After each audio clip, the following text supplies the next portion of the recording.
porque no nos sentimos entendidos, otras veces simplemente porque no lo conocemos bien. Sin embargo, cuando hablamos de comunicación con Dios a través de la oración, también existen ciertas barreras. Bueno, hay barreras internas y hay barreras externas. Las barreras internas son aquellas que cuestan más poder destruirlas, quebrarlas, quitarlas. Solo que para poder quitarlas, primero tenemos que identificarlas. Tú no puedes quebrar lo que no sabes qué es. Entonces, si tú descubres hoy cuáles son las barreras que impiden que Dios pueda derramar su bendición, que Dios pueda escuchar toda oración, que Dios pueda darte aquello que estás necesitando. Si tú sabes que hay barreras que están limitando, hoy aprende a identificarlas. Antes yo quiero que te quede muy claro lo siguiente. Dios siempre va a escuchar la oración de un hijo sincero. ¿Me entiendes? Siempre. Dios siempre va a escuchar tu voz y Dios quiere escucharte a ti. No se trata, yo soy muy pecador, soy muy miserable, que ore el pastor, que ore el líder. Todos somos pecadores. ¿Me entiendes? Todos. Entonces, como todos somos pecadores, todos necesitamos ir a la presencia de Dios. No es que hay alguien que diga, yo soy tan indigno que no puedo llegar a su presencia. Pero lo que hoy te voy a mostrar es cómo la Biblia me muestra que hay ciertas barreras que yo necesito identificar, no porque Dios no me quiere escuchar. El problema es que me impide que yo pueda recibir la bendición que Dios me quiere dar. ¿Me estás entendiendo? Entonces, siempre que tú tengas ese tiempo y esa voz para hablar con Dios, Dios va a tener tiempo para ti y va a escuchar tu voz. Sin embargo, al momento de que Él pueda responder, Él puede responderte con bendiciones, de acuerdo a lo que estás pidiendo. El problema es que las barreras se colocan como un techo para que a la lluvia de bendición apenas caiga gota, ¿me estás entendiendo? Apenas gotee cuando Dios quiere darte más bendiciones. Y déjame mostrarte que la Biblia presenta 10 barreras, ¿me estás entendiendo? Toma lápiz y papel y allí escribe 10 barreras que hoy necesito derribar. ¿Lo entendiste? Si estás en una red social, aquí coloca también, hoy derribaré estas barreras. Pero tú puedes decir, pastor, ¿y qué barreras? Bueno, pues acompáñame entonces para que juntos podamos identificar esas barreras. ¿Te parece? Vamos a la primera barrera. Isaías capítulo 59, versículo 2. Esta primera barrera es interesante. Isaías capítulo 59, versículo 2. ¡Wow! Dice así, fíjate cómo comienza el texto. He aquí, no se ha cortado la mano de Jehová para salvar, ni se ha agravado su oído para oír. O sea, su mano siempre está extendida. Su oído siempre está atento para poder escucharte. Su mano no se ha cortado. Su oído siempre está atento. Pero el versículo 2. Pero, no me gustan las conjunciones adversativas, ¿no? Todo está bien, pero. De parte de Dios está todo bien, pero. Ese pero en nuestro día a día también no es bonito, ¿no? ¿Cómo te fue? Hoy día me fue precioso, pero el pero ya viene para malograr todo. Bueno, pero, mira lo que dice el versículo 2.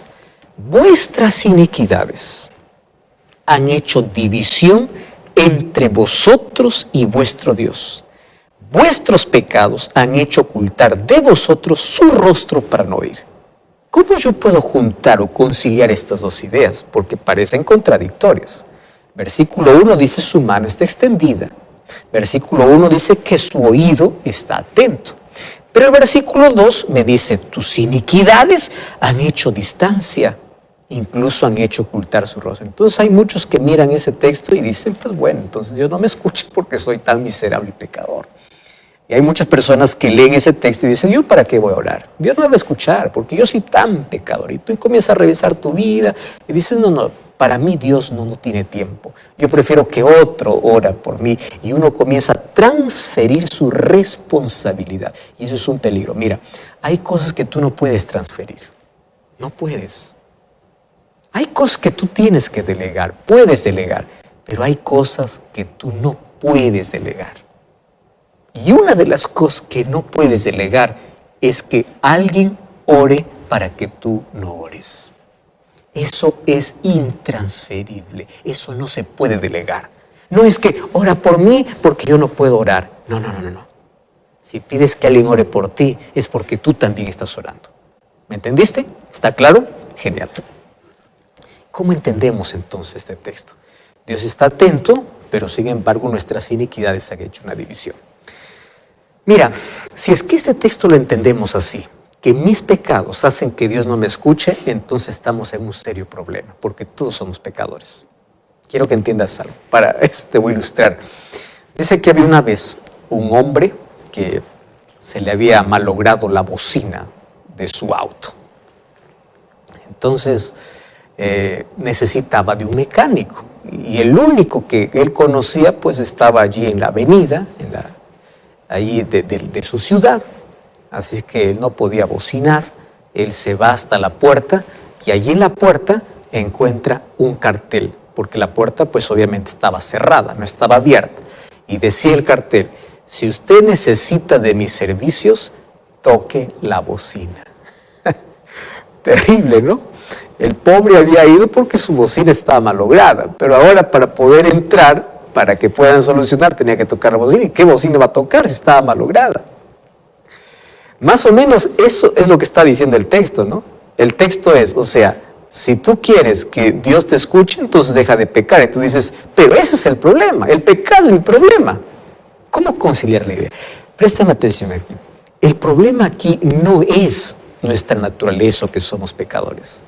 El problema, la primera barrera, es cuando tú eres consciente que tienes un pecado que no puedes o no quieres soltar.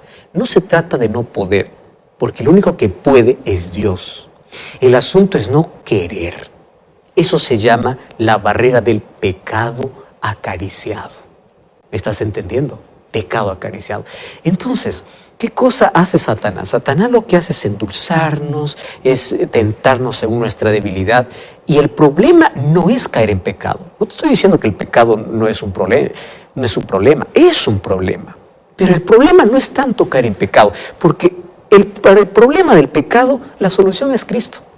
¿Me estás entendiendo? O sea, el problema es aferrarse del pecado. Es no querer soltar el pecado. El problema es reconocer que hay una herida, pero tú rechazas la medicina. Ese es el problema. Imagínate, ¿cómo funciona este texto bíblico? Quiero que tú pienses por un momento en una fábrica de línea de producción, aquellas que tienen maquinarias grandes. Cuando estas maquinarias están funcionando, obviamente que nadie escucha. Por eso es quien trabaja cerca de esas maquinarias, qué cosas necesitan usar, esos protectores auriculares, ¿verdad? Allí que cubre todo el oído para que no pueda perjudicar su audición. Pero ¿qué sucede? Mientras la máquina funciona, ellos no pueden comunicarse, apenas con señas.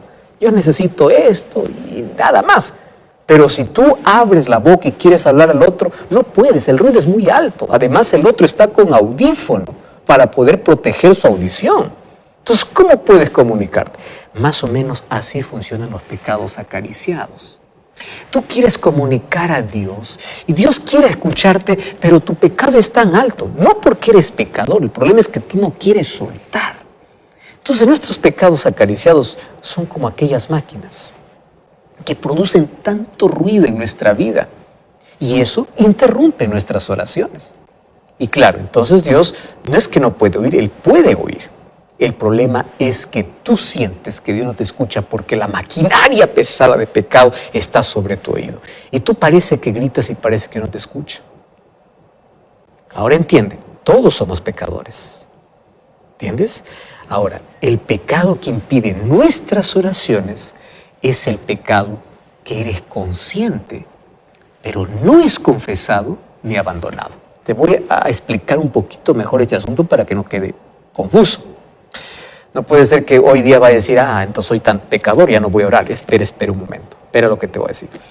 Lo que sucede es que hay tantas personas que van a la presencia de Dios no para confesar sus pecados. ¿Para qué van? Solo para pedir. ¿Estás? ¿Estás consciente de eso? Entonces, la persona es consciente que está mal. La persona es consciente que está en falta. La persona es consciente, pero en lugar de confesar su pecado y primero pedir que Dios le perdone, de frente se va. Quiero esto, quiero lo otro, necesito esto, necesito lo otro. Y Dios dice, apaga primero esa maquinaria pesada, ese ruido fuerte. Y no se trata de que tú puedas apagarlo. Se trata de que tú quieras. Porque cuando tú quieres, todo lo que tienes que hacer es ir a la presencia de Dios y decirle, Señor, perdóname. Se deslice, se apaga aquel ruido ensordecedor. Perdóname. Listo. Y continuamos. Pero no hay que ser consciente de que ese ruido ensordecedor puede afectar nuestra comunión con Dios. Cuando vamos a Hebreos capítulo 10, versículo 26, encontramos que si alguien peca voluntariamente, dice allí el texto, ¿no? Dice que después de haber recibido el conocimiento de la verdad, ya no queda más sacrificio. Ahora, Dios ama y escucha a los pecadores, mas aquellos que se interesan por la salvación están dispuestos a abandonar el pecado. Ojo con lo que te estoy diciendo. No significa que ellos tienen poder para hacerlo, pero ellos tienen disposición. Ellos quieren. Y cuando tú quieres, vas a la presencia de Dios y le dices, Señor, mira, yo soy pecador. Yo cometo pecado siempre, pero hay un pecado que me cuesta soltar. Tú sabes que me gusta, Señor, pero yo tengo disposición, yo quiero dejarlo. Dame tu espíritu, dame fuerzas, dame tu perdón, pero ayúdame, dame dominio propio, que tu espíritu en mi vida me ayude a soltar. Pero yo quiero, ¿me entiendes? Dios lo que quiere es tu voluntad. Dios lo que quiere es tu disposición. Dios lo que quiere es tu entrega. Dios lo que quiere es que tú vayas a Él. Él va a apagar ese ruido. Tomando siempre la ilustración de la maquinaria que te mencioné al comienzo. Él va a apagar. Entonces, pecados no confesados, pecados acariciados, impiden recibir la bendición que pedimos a Dios en oración. Mira lo que dice el salmista. En el libro de Salmos, capítulo 66, versículo 18. Ese texto es impresionante. Dice, si en mi corazón hubiese yo mirado a la iniquidad, el Señor no me habría escuchado. ¿Estás entendiendo? Lo que le está diciendo es, si en mi corazón yo hubiese abrigado, yo lo hubiese querido no soltar, yo hubiese dicho, bueno, esto no lo suelto por nada del mundo. Entonces dice, el Señor tampoco me puede escuchar. ¿Por qué? Porque yo no estoy dispuesto a soltar algo que me hace daño. Entonces el problema no es ser pecador. El problema es rechazar la gracia de Cristo, es rechazar el perdón de Dios. El problema es no ser conscientes de que hay algo que te está destruyendo y tú no quieres soltar. Ese es el problema. ¿Correcto? Primera barrera. Entonces, en el nombre del Señor, vamos a derribarlo. Chao. Así, se acaba. Vamos a pedir que el Señor abra nuestros ojos para reconocer cuáles son las cosas que nos están impidiendo. Aquella maquinaria pesada que está haciendo tanto ruido y que nos está impidiendo comunicarnos con Él. Muy bien, vamos a lo segundo. Vamos a Santiago capítulo 1. Mira lo que dice Santiago, capítulo 1, versículo 5 hasta el versículo 8. Presta atención que ese texto es interesantísimo. Santiago capítulo 1, versículo 5, dice así, si alguno de vosotros tiene falta de sabiduría, pídala a Dios, el cual da a todos abundantemente y sin reproche, pero pida con fe. Voy a repetir aquí el texto. Pida con fe, no dudando nada, porque el que duda es semejante a la onda del mar. Tú ya viste la onda del mar, ¿verdad? Es arrastrada por el viento, echada de una parte a otra. No piense, pues, quien tal haga que recibirá alguna cosa del Señor. En otras palabras está diciendo, ¿qué estás esperando el Señor si tu confianza en Él es como la ola llevada por el viento? A veces sí, a veces no. Estás dudando. Y el versículo 8 dice, el hombre de doble ánimo es inconstante en todos sus caminos. Tremendo, ¿verdad? Claro, con razón Jesús decía en Mateo 21, 22, aquel que cree le será dado. Santiago dice, si tú estás pidiendo sabiduría y en lugar de sabiduría puedes colocar otros pedidos loables, otros pedidos buenos. Sin embargo, si tú pides algo a Dios, pero después dices, ¿será que Él lo puede hacer? Estás dudando. Mira, hay algunas personas que oran a Dios, piden a Dios, después se levantan de la oración y alimentan el pensamiento y dicen así, ¿me escuchará Dios? Tienes que creer, pues, creer por fe. No estés esperando, ay, que yo quiero sentir. Escúchame una cosa, el corazón es engañoso. Cuando habla de corazón, la Biblia está hablando ya de la parte interna del ser humano. Sentimientos o emociones. Si tú estás esperando solo sentir, nunca vas a sentir. Ay, que yo quiero sentir. Creer, querido. Entonces, cuando te levantas y tú alimentas la idea, dices, yo no siento que Dios me escucha. Tú necesitas creer. Entonces, esas personas, cuando van a orar, primero lo hacen confiando de que Dios puede resolver su problema. Pero luego viene ese sentimiento. El sentimiento es como el viento, como dice Santiago, ¿no? Viene ese viento y luego pasa, crees y luego dudas. Crees y luego dudas. Y Santiago llama a esas personas de doble ánimo. Claro, personas que están entre la fe y la duda. Entre la fe y la duda. O sea, no confían completamente en Dios. Ahora, préstame atención aquí cuando hablo acerca de confianza. Tú sabes que el problema no es la incapacidad que el ser humano tiene para creer o para confiar. No me digas, es que a mí me cuesta confiar. Fíjate una cosa.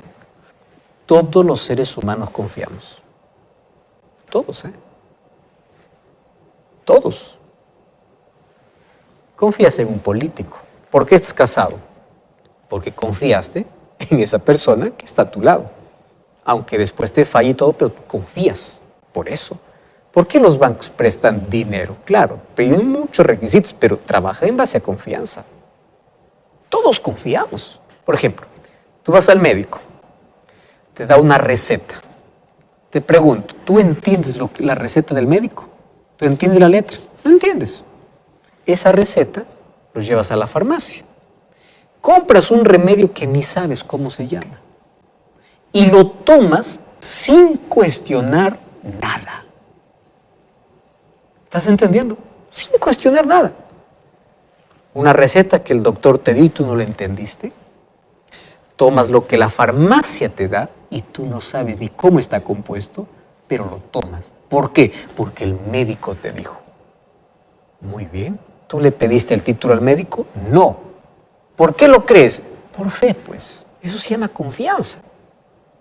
Tú te subes al ómnibus para poder ir a tu trabajo y tú confías en el chofer. ¿Cómo sabes si durmió bien o no durmió bien la noche pasada? Tú confías. Cuando tú te subes a un avión, tú confías en un piloto que no ves. ¿Cómo sabes si ese piloto acaso no puede ser un suicida? ¿Cómo tú crees que el farmacéutico no puede ser un sádico y en lugar de darte medicina te está dando algo para morir? ¿Te das cuenta que los seres humanos confiamos? El problema es que confiamos en cosas, en personas, pero tenemos tantas dificultades para confiar en Dios. Ahí está el punto. Ahora, la confianza pasa directamente por el concepto que tú tengas de alguien, el caso del médico, del piloto, del chofer, o por la relación que tú tengas con ese alguien. Te voy a hacer un ejemplo. Primero es por el concepto claro y número 2 por la relación. Por ejemplo, tú estás en el aeropuerto o estás en cualquier otro lugar y de pronto tienes un paquete en la mano y necesitas levantar otro y necesitas ayuda y ahí hay alguien a tu lado y es un desconocido. Tú le dices, por favor, ¿podría sostener un ratito, un momentito este paquete? Muy bien, tú le das el otro y dice, sí, claro. Pero cuando tú le das, mientras tomas el otro paquete, tú estás mirando de reojo, ¿verdad? ¿Por qué lo miras de reojo? Porque no confías. ¿Por qué no confías? Porque no lo conoces. Pero ¿qué tal si a tu lado está tu esposa? Pues si está tu esposa y hay otro paquete y dices, amor, tome ese paquete y yo voy por el otro. ¿Tú estás mirando de reojo? Claro que no. ¿Por qué? ¿Por qué tú no tienes esa actitud? Porque tú la conoces, tú confías. Entonces aquí te voy a decir dos cosas. ¿Cuál es el concepto claro que tienes de Dios? ¿Y cuál es la relación de confianza que tienes con Él? El problema de muchas personas de no confiar en Dios pasa justamente por lo segundo, porque no le conoce. Nadie confía en alguien que no conoce. Entonces, si a ti te falta fe, invierte tiempo conociendo a Dios. ¿Cómo conoces a Dios? A través de la Biblia. Es a través de este libro que se conoce a Dios. Me falta fe, me falta confianza. Porque la fe viene por el oír y el oír la palabra de Dios. ¿Correcto? Segunda barrera, entonces, es eso, falta de fe. La duda tiene que ser derribada. Número 3. Vamos al libro de Primera de Juan, capítulo 3, versículo 21 y versículo 22. Dice así: amados, si nuestro corazón no nos reprende, confianza tenemos en Dios. Cualquier cosa que pidiésemos, la recibiremos de Él. ¿Por qué? Porque guardamos sus mandamientos y hacemos las cosas que son agradables delante de Él. Y este es su mandamiento, que creamos en el nombre de su Hijo Jesucristo, nos amemos los unos a los otros como nos ha amado. Y el que guarda sus mandamientos permanece en Dios y Dios en Él. Y en esto sabemos que Él permanece en nosotros por el Espíritu que nos ha dado. Este texto es impresionante. ¿Sabe lo que está diciendo? Obedece. Obedece. ¿Qué tienes que obedecer? Sus mandamientos. ¿Sus mandamientos en qué está basado? En el amor. Tú revises los mandamientos, está amor a Dios, los 4 primeros, y los 6 otros, amor al prójimo. Ahora fíjate, una conciencia tranquila. Confía en Dios. Por alguna razón, Dios vincula la respuesta a las oraciones con la obediencia. Ojo, obediencia y permanencia en Él. Cuando vamos a Juan capítulo 15, versículo 7, Él dice: si permaneciereis en mí y en mis palabras, todo lo que ustedes pidan, yo les daré. Porque claro, si nosotros obedecemos y permanecemos en Dios, nuestros pedidos cambian, son diferentes. Esto no significa que Dios aquí va a dar por recompensa. No estamos hablando de una negociación con Dios. No es que yo te obedezco y a cambio de la obediencia quiero que me des todo lo que quiero. No. Solo que sería incoherente de parte de Dios poder dar a quien ni siquiera le escucha. ¿Estás entendiendo? Imagina una situación. Tu hijo acaba de robarte dinero. Él no sabe, pero tú desde el segundo piso de la casa viste cómo él abrió la cartera, te sacó el dinero y él está tranquilo.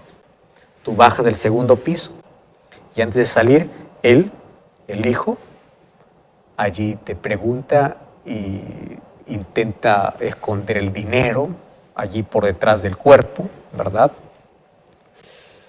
Intentando que tú puedas distraerte, y para solucionar el asunto te dice: papá, quiero que tú me ayudes en una tarea. Claro. Y él insiste: ayúdame, pero él solamente quiere despistar el asunto, porque él sabe que hay algo que está guardando que supuestamente tú no sabes. Entonces tú como padre te acercas y le dices: hijo, está bien, yo te voy a ayudar. Pero antes de pedirme aquello que me estás pidiendo, antes de decirme qué cosa es lo que tengo que hacer, ¿qué tienes detrás? Porque tú lo has visto. En otras palabras, suelta aquello que tienes. Entonces nuestro Padre Celestial está viéndonos siempre, no del segundo piso, está viéndonos desde el cielo. Y Él espera que cuando vamos a Él para pedirle algo, pues primero diga: a ver, suelta aquello que tienes. ¿Qué cosa está impidiendo que la bendición pueda llegarte a ti? Porque te estás aferrando a la maldición. No, yo no puedo bendecirte cuando te aferras a la maldición. Entonces, ¿cómo tú sueltas esa maldición? Escúchame, ten fe, quita la duda, obedéceme. Obedece. ¿Entendido? Entonces vamos a tener que obedecer, porque esta es una promesa que hace Dios. Número 4. Hay otra barrera, que es una barrera terrible. Mateo capítulo 6. Mateo capítulo 6, versículo 14 y versículo 15. Mateo capítulo 6, versículo 14 dice: si no perdonáis a los hombres sus ofensas, tampoco vuestro Padre lo hará. Si no perdonáis a los hombres sus ofensas, tampoco vuestro Padre os perdonará vuestras ofensas. Tú puedes decir, se equivocó porque leyó el mismo texto. No, es que el 14 y el 15 habla justamente de lo mismo. Si perdonáis a los hombres sus ofensas, vuestro Padre os perdonará. Si ustedes no perdonan las ofensas a los demás, tampoco vuestro Padre os perdonará. Rencor, falta de perdón. ¿Sabes que este es uno de los textos más serios y más marcantes de la Biblia? Jesús está diciendo, si yo tengo algún problema con alguien y yo me rehúso a perdonar, no importa el motivo, Él también no puede perdonar mis pecados. Y si mis pecados no son perdonados, pues entonces yo estoy perdido. ¿Entiende la seriedad del texto? Entonces, la oración por el perdón solo será oída si perdonamos a nuestros ofensores. Porque el perdón primero es un beneficio para mí. Pero mientras guardamos rencor y odio, eso impide que Dios me pueda perdonar o que me pueda oír. Entonces, si quieres que tus oraciones sean escuchadas por Dios, haz un análisis profundo en tu corazón. ¿A quién necesito perdonar? ¿Hay alguien que me hirió mucho y aún le guardo rencor? Si las respuestas a estas preguntas fueron sí, entonces urgentemente anda a Dios y dile, Señor, dame tu perdón, hoy decido perdonar. ¿Es difícil? Sí. Solo que te garantizo que será más fácil que quedarás fuera del cielo. Porque si no perdonas, Dios no te perdona. Y si no tienes el perdón de Dios, no tienes paz. Y no tienes salvación. O sea, la falta de perdón es un peligro para nuestra salud mental, para nuestra salud física y para nuestra salvación. Sin perdón, ¿cómo es que llegamos al cielo? ¿Cómo? Otra barrera. El libro de Santiago, capítulo 4, versículo 3, presenta otra barrera. Entonces, la barrera anterior es la falta de perdón. Vamos a Santiago, capítulo 5, versículo 3. Capítulo 4, versículo 3. Dice así. Ustedes piden y no reciben porque piden mal. Lo que pasa es que piden para malgastar en sus deleites. ¡Wow! Este texto es muy fuerte, ¿eh? ¿Sabes que si nosotros examinamos nuestras acciones con sinceridad, vamos a percibir que muchas de nuestras oraciones son netamente egoísmo? Ahora, no hay problema en hacer pedido a Dios. Pero si nuestros pedidos son para la exaltación propia, para sentirnos orgullosos con lo que tenemos, o para sentirnos mejores y para mirar desde arriba al que está abajo, entonces estamos pidiendo de modo equivocado. Entonces yo te voy a hacer una pregunta. ¿Por qué pides éxito en el trabajo? ¿Para humillar a los demás? ¿Por qué pides salud? ¿Para seguir maltratando tu cuerpo mientras tienes salud? ¿Por qué pides dinero? ¿Para no dar al que necesita? Tal vez esto duele un poco, ¿eh? El problema es que no hay ningún problema en querer más dinero. No hay ningún problema en querer más salud. No hay ningún problema en querer éxito. El problema es qué cosa es lo que vas a hacer con aquello que estás pidiendo. ¿Es para ti, es para bendecir o es para humillar? Si es apenas para nutrir tu vanidad, Dios no te dará. Mira, cuando Cristo nos enseñó la oración modelo en el Padre Nuestro, Él nos enseñó una oración libre de egoísmo. Él dijo, santificado sea tu nombre, venga a nosotros tu reino, sea hecha tu voluntad. O sea, la exaltación es a Dios. El principal objetivo es exaltar a Dios. La gloria es de Dios. Si yo pido algo para mi vanagloria, Dios no lo va a escuchar. Otra cosa. Esto es más serio incluso. Proverbios capítulo 21, versículo 13, habla acerca de otra barrera a la oración. Mira, Proverbios capítulo 21, versículo 13. Dice así. El que cierra su oído ante el clamor del pobre, cuando él clame, no será escuchado. Qué fuerte, ¿verdad? Este es un versículo que trae una condición muy seria para que nuestras oraciones sean oídas por Dios. Y aquí el versículo habla de un cristiano, porque es el cristiano que clama a Dios. Mas el cristiano también escucha la voz de un pobre clamando. Y el pobre está pasando por una situación muy grave a tal punto de clamar por socorro. Y sabes que el profeta Isaías abordó eso de una forma muy seria. Cuando tú vas a Isaías capítulo 58, versículos 6 al 11, vas a encontrar una sentencia terrible para aquellos que ignoran la voz del que clama. Entonces no permitas que la falta de compasión con los pobres sea un impedimento de tus oraciones. Fíjate, hay otro asunto que nos impide que nuestras oraciones puedan ser escuchadas o respondidas. Mateo capítulo 5, versículo 23 y versículo 24. Mateo 5, 23 y 24. Dice así: si traes tu ofrenda al altar y allí te acuerdas que tu hermano tiene algo contra ti, deja tu ofrenda, reconcíliate con tu hermano, entonces ven y presenta tu ofrenda. ¿Sabes qué está diciendo? Relaciones humanas. ¿Sabes que es muy común tener discordias? Ahora, nadie es obligado a pensar igual que tú. Es hasta saludable que en el grupo haya personas que piensen diferente. Eso es crecimiento. El problema es cuando los pensamientos diferentes llevan a atacar a la persona y llegan a ofenderse. Y aquí el texto bíblico dice que el culto a Dios debe estar basado en un buen relacionamiento con el prójimo. Dios no acepta la adoración de quien voluntariamente está peleado con alguien. La primera ofrenda